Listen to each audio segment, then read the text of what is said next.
Sir, ನಾನೇ ಅವನ್ನ ಕೊಲೆ ಮಾಡಿದ್ದೀನಿ ಅಂತ ಹೇಳಿದ್ಮೇಲೆ ಈ ವಿಚಾರಣೆ ಆಧಾರಗಳೆಲ್ಲ ಯಾಕೆ ಸರ್?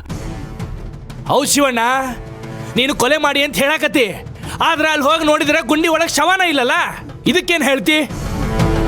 ಅದೇ ನನಗೂ ಗೊತ್ತಾಗ್ತಾ ಇಲ್ಲ ಸರ್. ಆದ್ರೆ ಅವನ ಶವನ ನಾನು ಅಲ್ಲೇ ಹೂತ್ ಹಾಕಿದ್ದೆ.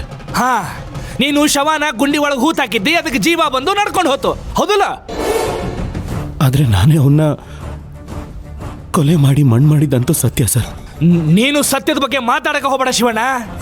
ಹಾ ಸರಿ, ನಿನಗೆ ನಾನೊಂದು ಕತೆ ಹೇಳಿ.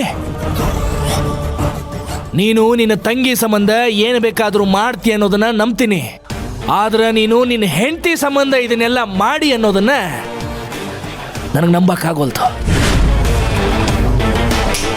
ನನ್ನ ಅನುಮಾನದ ಪ್ರಕಾರ ಇದ್ರ ಹಿಂದೆ ತುಳಸಿ ಜೋಡಿ ಏನೋ ದೊಡ್ಡದಾಗೇ ನಡೆದೈತಿ.